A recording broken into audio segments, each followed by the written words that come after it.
Do you need to ask your boss for help, but you don't trust this mofo? Girl, I've been there. But guess what? I got something for you. Head on over to trillinba.com and join our safe space.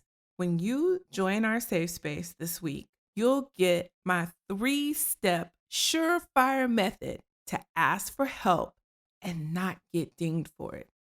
In this PDF, you'll get the 3-step formula to ask for help and also a checklist of things that you can print out and take with you to work and use right there in front of your boss. It is an awesome tool, especially if you don't trust your boss. You ask for help and then they try to say, well, she had to ask for help. I had to hold her hand. Haha, let's eliminate that and get you the help that you need. Again, trillinba.com, join our safe space, and you will be emailed your copy of the 3-step surefire method to ask for help and not get dinged. All right, y'all, let's start the show. Welcome to the Trill MBA Show. I'm your host, Felicia Ann Rose Anuha, the trillest MBA you will ever know, and I'm here to help you survive and thrive in corporate America by giving you the truth and being as real as only I can be. Happy Sunday, everybody. Welcome back to the show. Today, we are talking about my personal Achilles heel in corporate America. We are going to talk about sponsors, what they are, because a lot of people have that confused, why they are critical to your career success, and what you need to think about when working to gain sponsor relationships in your organization.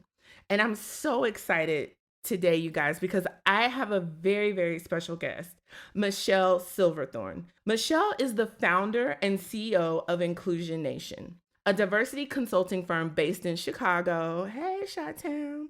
Michelle founded Inclusion Nation on the belief that diversity and inclusion needs a new voice for a new generation. So true. A graduate of Princeton University and the University of Michigan Law School, Michelle spent 4 years practicing for 2 large law firms in New York and Chicago.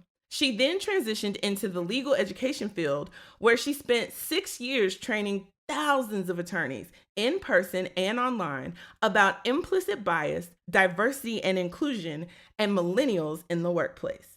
She has written numerous articles on these topics, including a well-received op-ed for the Chicago Tribune on implicit bias. She is a TEDx speaker and the author of the forthcoming book, Your Organization is Not a Melting Pot: How to Recruit, Train, and Lead a Diverse Workforce.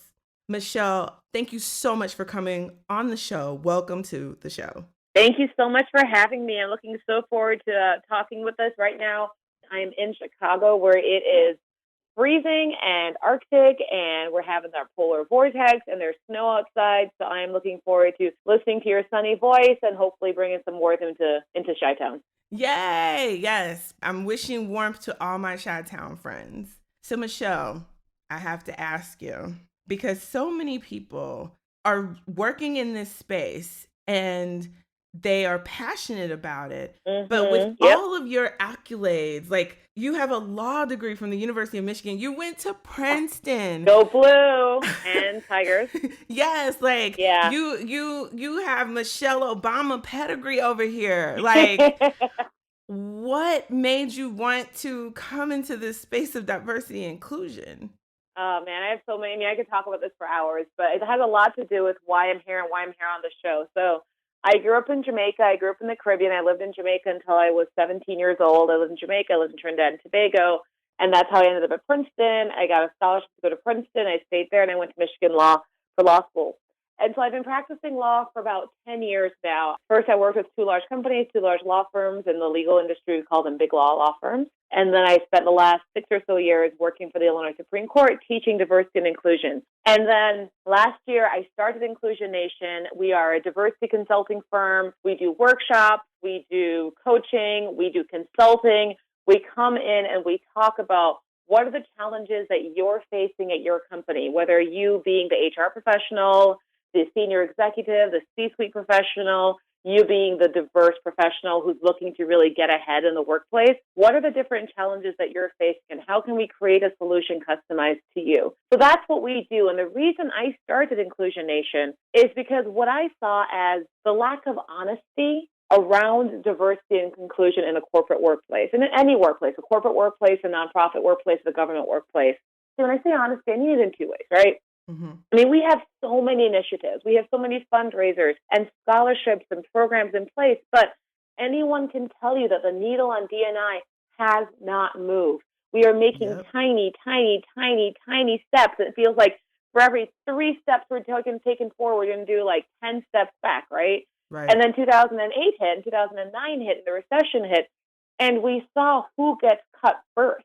Mm-hmm. The people who get cut first are the ones who aren't locked into the workplace. The ones who get cut first are the ones who don't have the backing, the power, the name recognition, and quite honestly, the skin color and the gender to succeed. Mm-hmm. And so that's what happens when the reality hits and all these diverse initiatives that we put into place, we do them when the times are good. And then when the times get rough, we kind of throw them under the bus. And so that's the lack of honesty I'm talking about. And so when I think about my years of experience in corporate America, when I think about my years of experience in teaching D&I, what I've learned is that we need to be honest. We need to be honest about what's not working. And then we need to be honest about how we see each other, how we talk with each other, how we think about each other. And this is something I had a TED Talk a few months ago. And this is something that I really dive into in that talk, is that we need to recognize that we have our biases and we need to recognize that we have our stereotypes. But then what we also need to do is to dive into those biases, to dive into those stereotypes. And that's how we're going to make change. And so when I do my work, my consulting, my coaching, my speaking, that's the message I send, which is why talking about sponsorship today is so important to me, because sponsorship is one of the crucial avenues that we are really going to need to use if we're going to get Black women into those positions of power in that workplace. You just said a whole word. Hold on, I gotta take a whew. Did y'all heard that? If not, go back, replay. That was amazing. I love your passion. And again, I want to thank you for being here, because what I learned in my 10 years post MBA is that I was really truly lacking sponsor relationships. Now, mind you, I've got coaches, I've got mentors, and a lot of times I thought those were sponsors. So I want you to say, what is Michelle's working definition of a sponsor? So my working definition of a sponsor is someone who has power in your organization, whatever that organization is, who has leverage, and then who identifies you as a high performer and then champions you to succeed. And the you that I'm talking about is you as the professional, you as the person who wants to navigate into the high levels of your corporation, into your government agency, of your nonprofit, of your company. And that's what a sponsor does, that they put their reputation, their skills, their legacy on the line to really move you up and to navigate you into those positions in the workplace. That's what a sponsor means to me. That sounds really scary when you put it like that somebody is going to put their professional reputation on the line for me, little old me. How do you tell people not to be afraid of that? Like, right. I mean, it's hard. And I think, I go back to a lot when I talk about diversity, how it's all part of a bigger scheme, right? In the bigger system, a bigger universe. And when we have professionals, and when I talk about Black women, I'm also talking about Black women millennial professionals. So it's not just that we're Black. It's not just that we're women. It's also that we're Black women who are of a certain age, right, who are feeling that we're not being seen in the workplace, which makes sense because this is a workplace that has long been designed to be successful for white men. They were the only ones who were allowed into the workplace. Yep. They excluded women. They excluded people of color for a long time in that workplace. And so how the workplace functions, how it operates, it's designed to really promote how white men relate with each other, how they develop business with each other, how they get client relations with each other, how they socialize with each other. And that's the workplace that exists in pretty much every single occupational space in this country. Yep.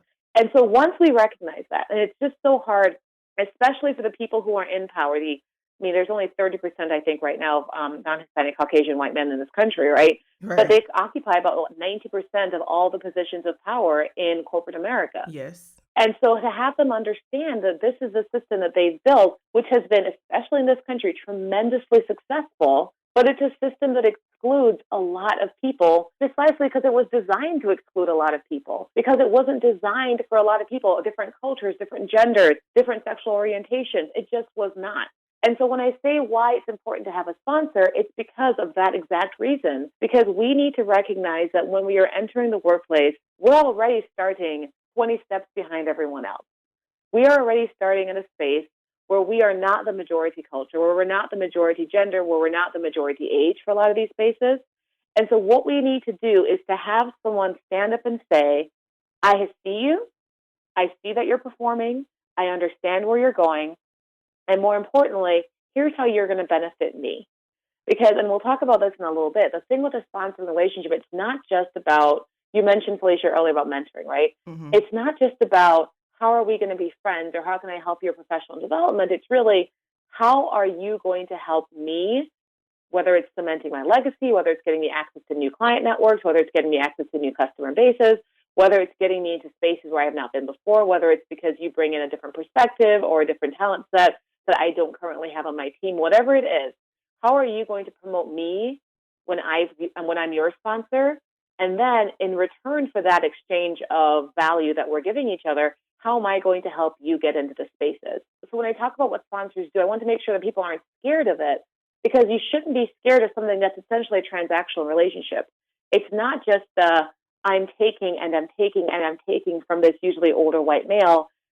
You're also giving him something. You're giving him something that he needs to continue to succeed.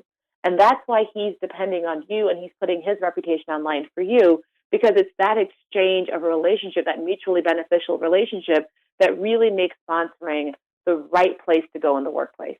Wow, I didn't think about it like that. I think in the past when I looked for sponsors, I was looking for somebody who wanted to cultivate a relationship for me, but I don't think I understood that I needed to be the employee for them, where if they give me this stretch assignment, Right. they had something on the line behind the scenes around that Mhm. assignment, that if I succeed, they look good, they succeeded. I never Mhm. thought about it. I have a mentor that tells me, Felicia, you got to play chess and not checkers. And I Mhm. think the difference between building a sponsor relationship or several sponsor relationships is the difference between playing chess and checkers. Like Right. sometimes just having a mentor, that's playing checkers. But when Yeah. you understand the value you bring to the table for that sponsor and you understand what they're needing from you, that's playing chess. Hmm. Yeah, I completely agree with you. And I love that. I love that analogy because it is a strategy. It is a long-term game that you're playing with a sponsor, and it matters because it's your career that's on the line. So, for example, with a mentor, a lot of companies, particularly Fortune 100 companies, when I talk to a lot of my clients, they will all have mentorship programs, right? They're all going to have Right. mentoring programs.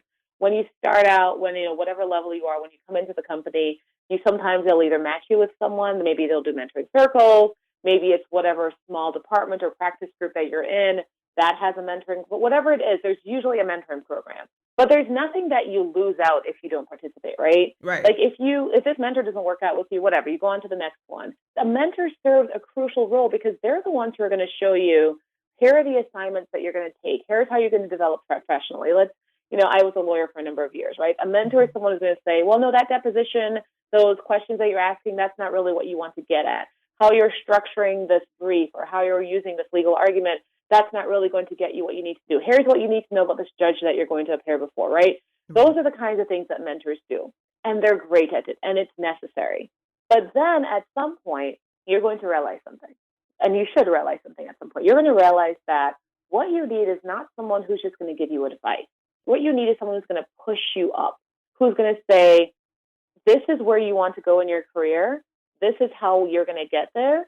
And this is what we are going to do for each other in return. And it's that kind of chess checker strategy that you just talked about, right? Mm-hmm. Because with a mentor, you can just play checkers all the time. You don't have to think about a long-term game. You can think about your immediate, 2 weeks, 3 weeks, 4 weeks, 6 weeks out, right, with your mentor. But with a sponsor, you are only looking at the long game. You are only looking at where is the next level that you're going to go. So if mentoring doesn't work out, whatever, that's not a problem, right? Right. But if sponsoring doesn't work out, if that sponsor who put their credibility on the line, who made you their star, if that doesn't work out, that's a lot more pressure. But what you win in the end is so much bigger than what you just won with mentoring. Oh my God. Where were you 10 years ago? Okay. I was learning this 10 years ago. I mean, like, you would Me talk too. about, how our journeys are different. And that's just, I talk to a lot of young professionals. And the number one thing I tell them, something I wish I'd known, is where is your career map? Where is your career journey? And who's going to help you get there? I had no idea. I mean, Hmm.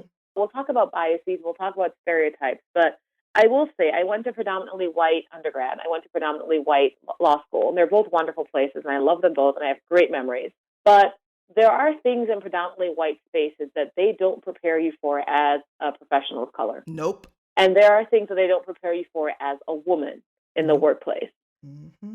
And you don't realize that when you start out because there's just so much overwhelming information and the world is coming at you. Hmm. But again, when you think about these workplaces, whatever it is, your advertising agency, your firm that you're working for, your financial services firm, whatever you're doing, think about again who built them and who structured them and who's leading them. It's not people who look like you. Right. And that's when we enter those spaces until we recognize that, and then we have a plan for how we're going to get into those spaces, how we're going to navigate those spaces. That's what takes us to the next level. But if you're like me 10 years ago when you started out and you're Hmm. going in, you're just like, okay, I'm just going to keep my head on the ground. I'm going to keep my Yep. nose to the grindstone because that's how I see my white male peers doing and that's how they're moving up. But let me tell you something about those white male peers. They're moving up because not only are they working hard and they're doing their work, they see themselves reflected in leadership. Hmm. Leadership sees themselves reflected in them. And they can work hard and then they'll also get invited to the golf course. And they'll also get invited out to drink. I remember this one senior executive I was talking with told me that when he knows that someone in his company is going to make it, like the person he is working with is really going to make it to the next level, into that C-suite, is when he invites him home for dinner with his wife, right? That's when Wow. he knows. And you know who gets invited for dinner homes with their wife? It's not people who look like us. Right. So that's why a sponsor matters because it's those positions of power, those things that aren't in the employee handbook or the employee manual when you come in the first day. Those are the things that we need to learn. For a woman of color in these spaces, how do we get that invite? Like, Mm-hmm. what should we be when we're looking in the organization and we're looking at the political landscape of the organization and we've done our brass tacks, right? Like, we are talent Right. that is sponsorable. Like, we Mm-hmm. work 10 times as hard to get half as far. Mm-hmm. What do we need to understand when we're looking to create this relationship? Like, what empathy do we need to have for this Right. other person? I think it starts with understanding what your value proposition is. What are you, and I said this earlier, what are you bringing to the table as your professional network, as your professional skill set? What unique values are you adding? And then as you go and as you do your work, as you get identified as a top performer, as you get identified as someone with the skills and someone with the work and someone with the know-how, do you know the people who need to pay attention to you? Are you aware of them? Do you know where they work? Do you know what offices they're in? Do you know what email address they have? Like, can you get in touch with them? There's a really great study that talks about when you look at a picture, right? Hmm. And like just when people are identifying a picture of different ethnicities and different characters, it is far harder for them to pick out who the black woman in that picture are than it is for them to pick out who the white men in the picture are, or even the Asian woman in the picture. Black woman, that's the hardest level for them to pick out. We're the hardest people to identify. Who are we? Why are we unique? Why are we different? And yet, at the same time, you know what's really easy? It's really easy to point out when we failed. It's Yes. really easy to say, oh, well, she didn't make it, so she's not going to be good enough, right? Right. I try to tell people is you need to figure out what your skill sets are. You need to develop the skill sets that work for the workplace. So, for example, if the thing that you need to do to succeed at the next level, look at those competencies, and I hope they exist in your company. If they don't, we need to talk to your HR people about developing competencies. But Right. look at those competencies, right? You need to build up your sales skills. You need to build out your marketing skills. You need to build out your technical development skills. Whatever those competencies are, get them done. Get those projects, get those assignments that can get those done because you need to be noticed. It's really hard to be noticed. It's really be hard to be noticed as a superstar because there are all those biases and all those stereotypes that keep on pushing back and saying, well, Black women aren't good enough. Black women aren't leadership material. They're not management material. They're not competent enough. Continually, the work that we have to do as Black women is to push against those stereotypes and keep doing the work that says that we are good enough, that we are here enough, that we are strong enough. But at the same time, become more visible. Go to those events that we're worried about not going to. Keep on playing the game. Keep on playing the game by the rules that they've invented to work for themselves because we have to keep on showing up. Because it's when we stop showing up that they forget that we exist in the first place. And it's not easy. It's not easy to keep showing up. And that's why I say you need an advocate. You need someone in your field. It starts out with the mentors that you have. Then it goes to whoever coaches that you have.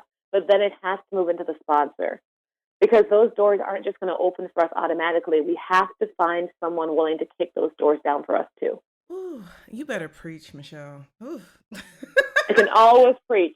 I say what my job is. It's like I go in there and I inspire you and I tell you how you have to do it, but you have the hard job, right? Like you're the one who has to do it. I don't know anything about coding language, so I can tell you that you need to be the best darn coder that you can find. But I can't tell you how to do that. Right. I mean, I can tell you that you need to close those deals with those clients. But I can't tell you how to do that. I can tell you though that you need to figure out what is your natural skill set. Like for example, if everyone else in your firm is taking out clients to lunch at the country club. But you know what your skill set is? You can make a really great paella, or you can do a really great spa day, or you can take someone to a fantastic hip hop concert. Those are the skills that you have that aren't different from what they might have. But if you can use those skills and you can show the same results, even better if you can show better results, because like you said, we got to work twice as hard to get half as far. Mm-hmm. That's how you move forward. That's how you show them your unique value add. But you got to keep working at it. And it's not easy. No, it is not easy.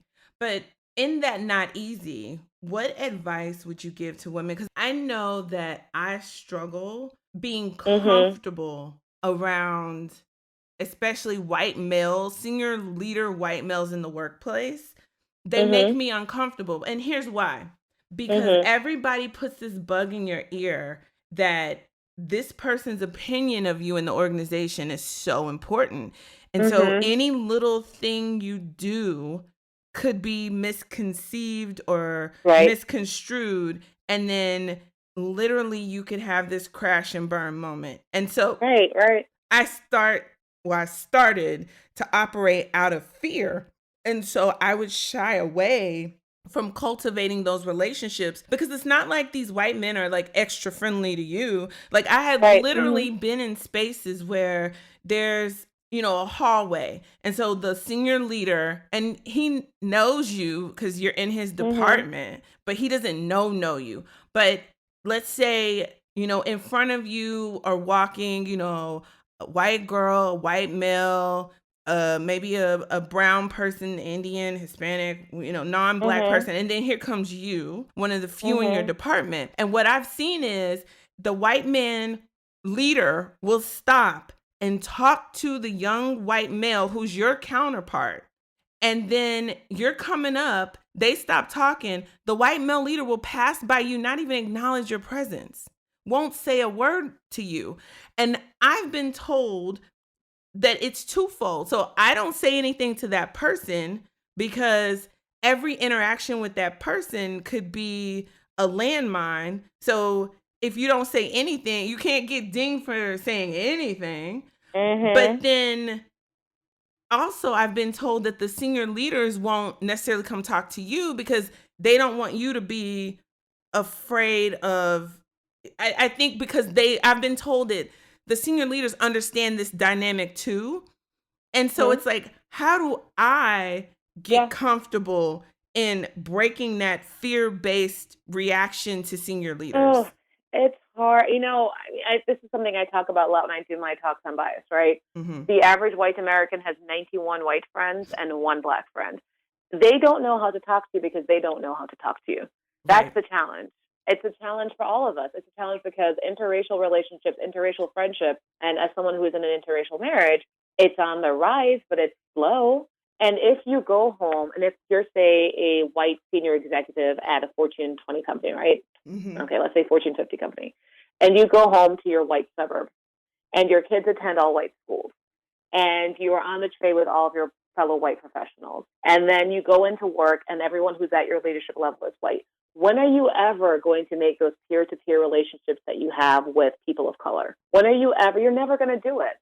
And that's where the challenge comes into the workplace, because if the whole space around us is only monochrome, then we're never really going to get to that point where we are comfortable doing that and stepping out of our comfort zone and making those relationships and those connections. And then for someone like you, who is the junior person, there is the problem of power.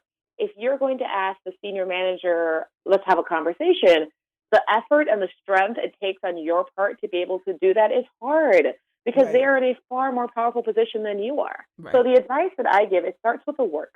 You have to be on one of their assignments. I mean, I worked on the same hallway for a number of years with a lot of older white men, and I can guarantee you that the first time they ever actually saw me, and that seeing is so powerful, is when I started to work for them, and I was stellar at it. Now, let's say you never actually work with them. Go ask them for coffee. Like, just start with that. Stop by their office. Talk about something that you may have in common. You have to step past that complete discomfort that we have in making ourselves not seen. Because it's so easy for a Black woman to go into the workplace and keep her head down and make sure she doesn't stand out, because she knows what happens when she stands out.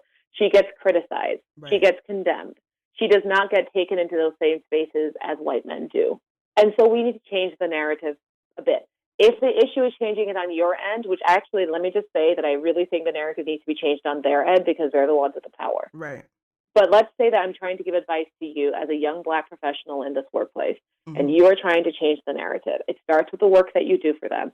Do work for them, because that's what they see you do. When they start seeing you doing work for them, that's how they're going to keep on promoting you and recognizing you and saying hi to you at the company dinners and seeing you at the retreat and talking to you. And then if you don't even want to start by asking them out for coffee, just stop by their office. See how else you can help them. There are so many gaps in knowledge that we have. Like, people who are young always underestimate what kind of talent they have. I mean, I could talk all day about imposter syndrome. And I also could talk all day about stereotypes, which is the way that you recognize the stereotypes in the workplace affect your confidence levels and your ability to perform. Mm-hmm. But you do have skills. You do have unique skills. And if you see it as a case of, I'm going to start talking to someone so they can understand what skills I have and what I can bring to them and how I can benefit them, that's how you start the conversation. Third, it helps to have someone go in with you, right? Right. It is a lot less intimidating to have a friend. So there's two of you going in and saying hi. There's two of you asking for coffee. There's two of you saying, can I pick you up something from the copy machine or something? But you start with those conversations. You have them see you. Have them see you as not just, another one of the nameless faces that they can't recognize, but as a person and as an individual. And it's those tiny social interactions, and quite frankly, those social interactions that we are strongly missing right now in the workplace. Mm-hmm. We're all sitting behind screens and we're all staring into smartphones.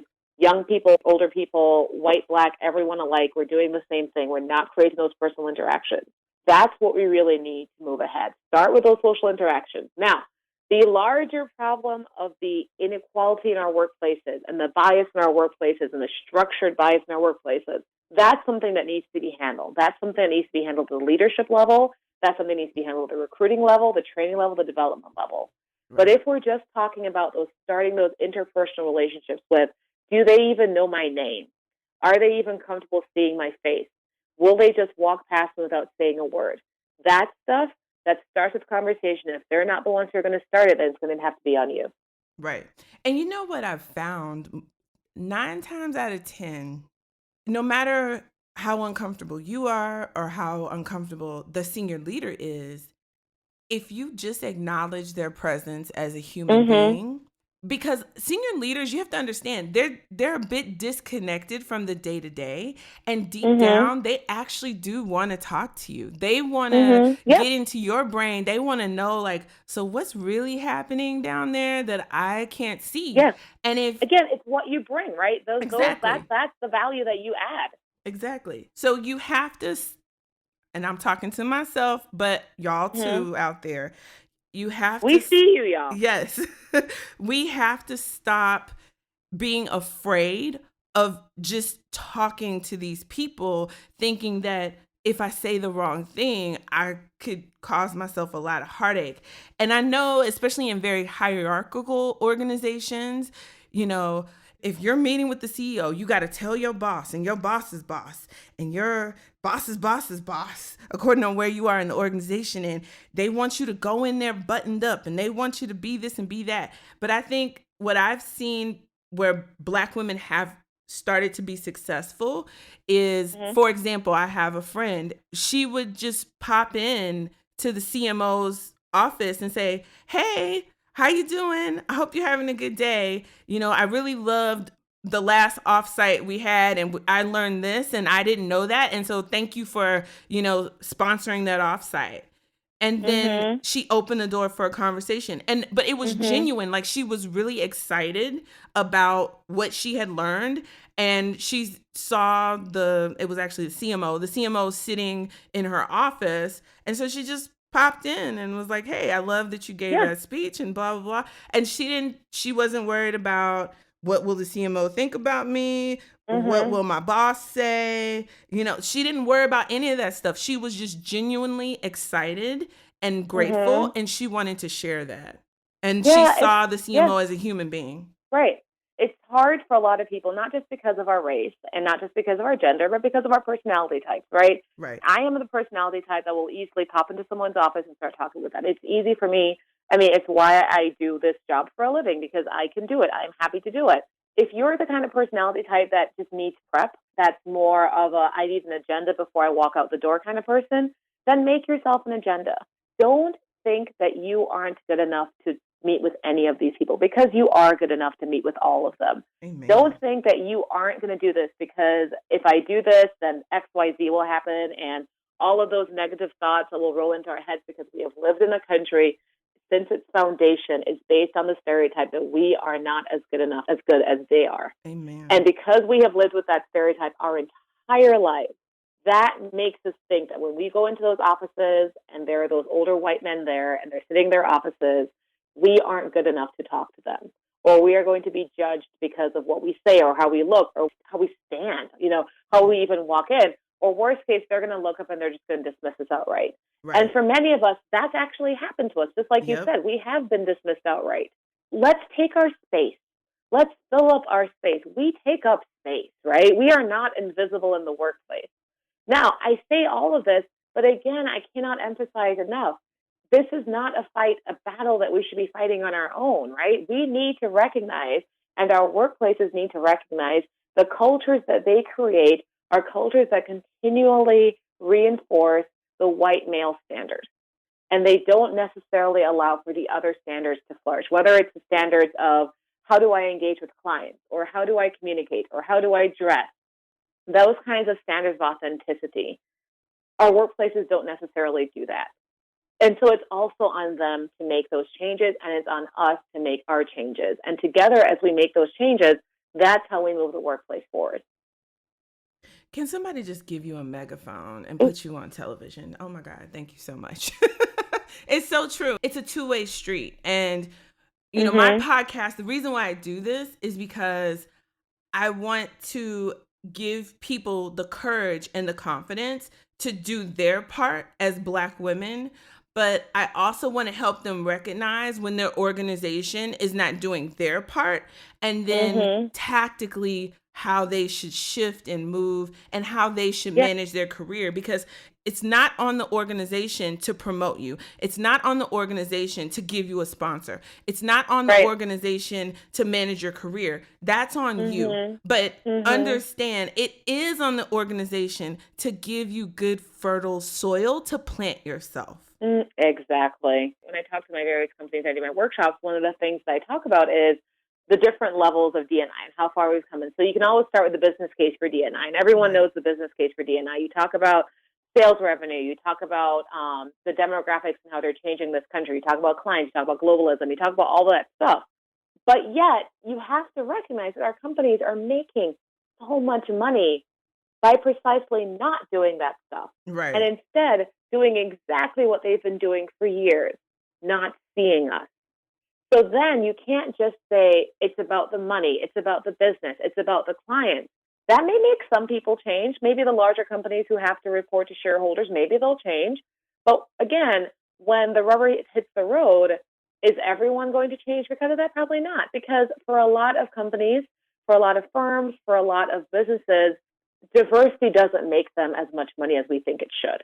Now, I will tell you about the changing demographics because I think it's hugely important. I Hmm. think it's hugely important that 56% of the people in this country who are under the age of 18 are people of color. And I think that is transformative for the country. And I think that's Right. going to be transformative for this nation and the business place.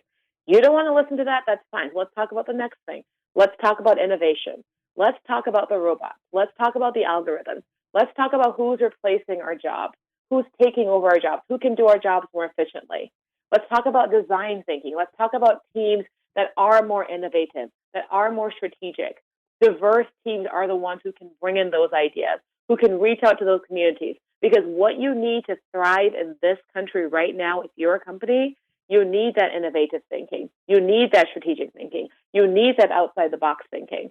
And you're going to get that thinking from the diverse professionals who are in your workplace, not the ones who are heading out the door. And then, if that's even not enough to you, and then I talk about race, I talk about what it's like to be a Black woman in America, how we struggle, because then at that point, they can see it from their eyes and from their perspective, the perspective that they haven't seen a lot of. Because again, they are going back into their neighborhoods and into their suburbs and into their cars and into their worlds that aren't diverse and that aren't integrated. So again, it's all the different levels that we really need to change it. We can't just attack it, diversity and inclusion, from one perspective and say, this is it. We just make the business case, people are going to change. Or we just talk about implicit bias, people are going to change. Or we just talk about sponsorship, people are going to change. Or we just put it on everyone else to make the change, whether that everyone else is the people in HR or the people in talent development or the people who are in the C-suite. Or we put it on us to make the change. We all have to work together. And so you need to figure out when you're trying to develop your career, and if you're working in a company of 20 people or in a company of 200,000 people, where is my path to success? Where do I want to see myself in 3 or 5 or 7 or 10 years? Where are the people who are going to help me get there? When you start out your sponsorship journey, you need to ask yourself those questions.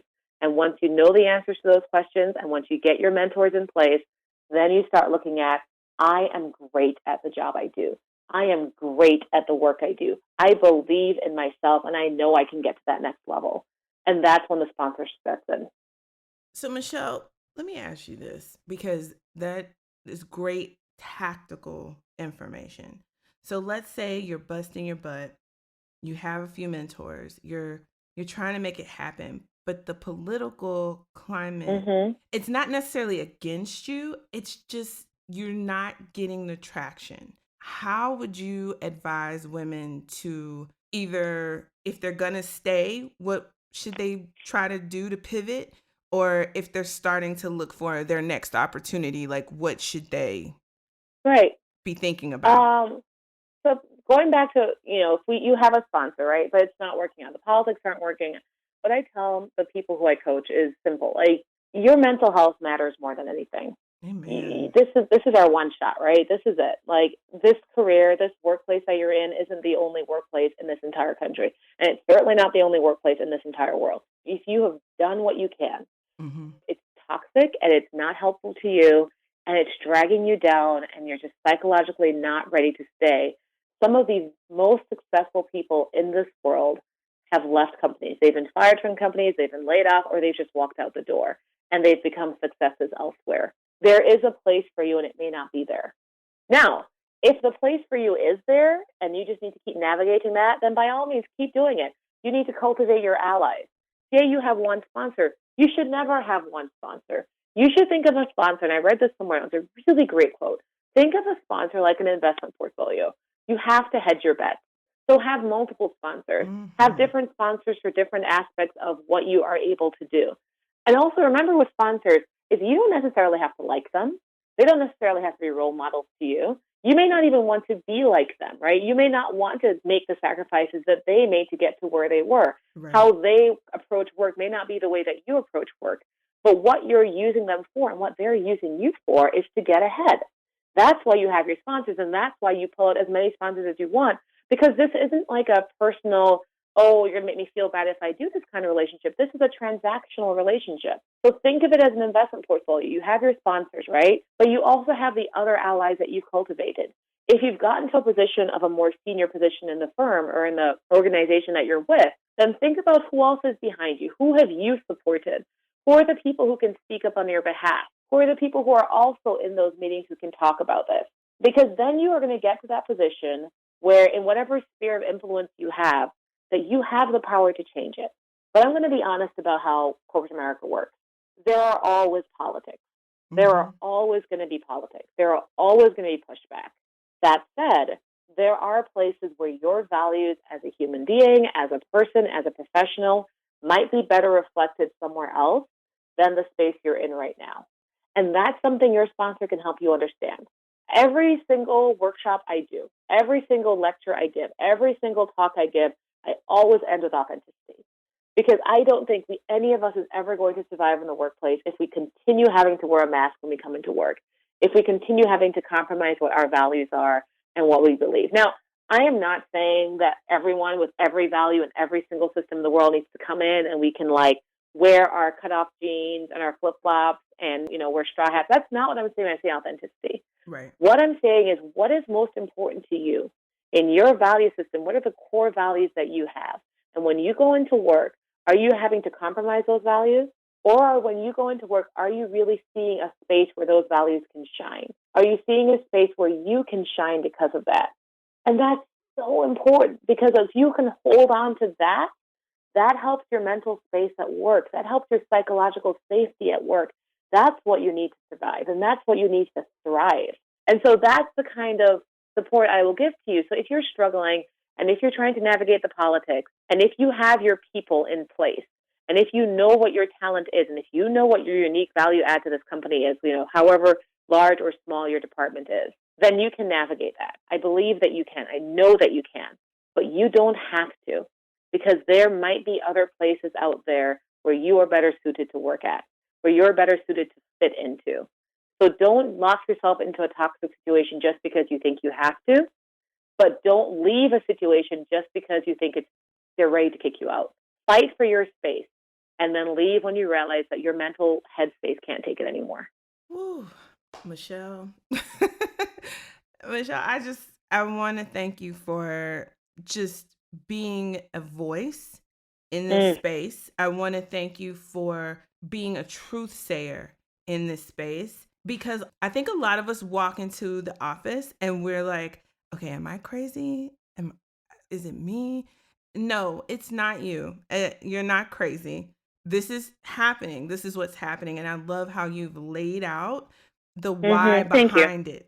So I really appreciate that. One last question for you. If you could go back right when you were coming out of law school, what's one key nugget you would give to yourself about managing your career? Oh, there's so many. I would tell myself that first job that you're getting is not going to be the job that you're leaving with at the end of the day. Whether it's the position's going to change or the company is going to change or your actual, role in life is going to change, whatever it is, the person that you're walking in that door on your first day is going to evolve, and she's going to change, and she's going to be better, and she's going to know more. So what I would tell her when she walks in that door is to be open, to look outside that world and see, this is the space I'm in right now. How am I going to succeed here? How am I going to move up in my space here? Who am I going to talk to so I can succeed here? How am I going to be an expert here? Because we have to visualize our success, especially for a lot of young Black women who are working in spaces where they don't see people who look like them at the top, where they don't see a space for them at the top. It is so important to visualize what success looks like. I grew up in the Caribbean. I didn't grow up in the States. I grew up in the Caribbean. Mm-hmm. And in the Caribbean, when I grew up in Jamaica. There are thousands, hundreds of thousands, almost 2 million people who look like me, mm-hmm. who are successful Black people on our ads, in our stores, in our schools, in our companies. And so I wish I could give every single young Black professional that feeling of knowing that when I enter a space, I can be a success. That's what I want to tell myself if I was going back, gosh, let's say 10 years ago, Yeah. that when I walked in the door, I can be successful at this. I can star at this. I can soar at this. And that's what we need to do, because all this is hard work and it's long and the rewards are infrequent. But we can do this. You can do this. You can be a success. That's what I would tell myself. Amen. And we need people to do this. We need people to stay the course, because we need representation, so that another 10, 20 years from now, there's somebody who is born right here in the States, but they have that experience of seeing themselves reflected in leadership positions and in different visualizations of success. And we need people to stay the course. That's why I do this podcast, because I want people to be encouraged every week to stay the course. Not all of us can leave and start our own companies. Somebody's got to stay and be the warrior. And there's a lot of headwinds against this, right? There's a lot of headwinds against this, but you are, we're recording this the day after the SAG Awards, so I'm going to quote Nina Simone and Chadwick Boseman. You are young, Black, and gifted, and you can do it. Amen. And we are here to support you do it. And you have a family of fellow professionals who want to see you succeed. Lean into that support group. You're not on your own, and you're not alone in doing this. You can do this with help, and you can do this. Amen. Michelle, this has been a great conversation. I appreciate you for just laying all the nuggets out there on sponsorship and how we should navigate this particular aspect of our careers. Now, I need you to tell my listeners how they can connect with you. Yes, I would love to hear from you. You can find me on literally any single social media platform that you can find. I'm on Instagram, I'm on Facebook, I'm on LinkedIn. You can email me at michelle@inclusionnation.org. Please visit my website. And you can find me on YouTube. You can find my TED Talk on YouTube, where I talk about why is it that white people in America find it so hard to talk about race, and what can we do to change that? And then if you are working for a company or an organization that really wants to have these kinds of conversations, that wants to have this training, to have this coaching, to have this consulting, get in touch with me. You can call me, you can email me, read about the workshops that I do, email me to find out what it is I can do for your company, because I truly believe in this mission. And I truly believe that we can transform this nation. We all can do it. We work together. We have honest conversations about belonging, about authenticity, and about really moving beyond those biases, moving beyond those stereotypes to create a truly inclusive workspace. So I look forward to hearing from you. Amen. And everybody, Michelle, I will put all of your social media handles, your website, and the link to the TEDx will be at trillinba.com under this episode post.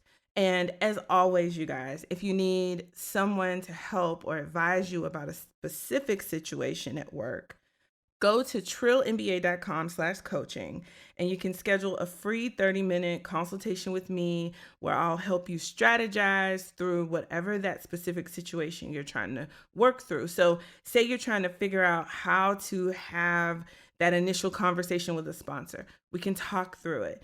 I'm always happy to help. If you don't have time to get on the phone with me, you can always email me at ask@trillinba.com. I'm happy to either answer your question or connect you to people like Michelle that are experts in these areas that I may not have the exact expertise. So email me, go to the website, connect with us. And Michelle, thank you so much again. I so appreciate you.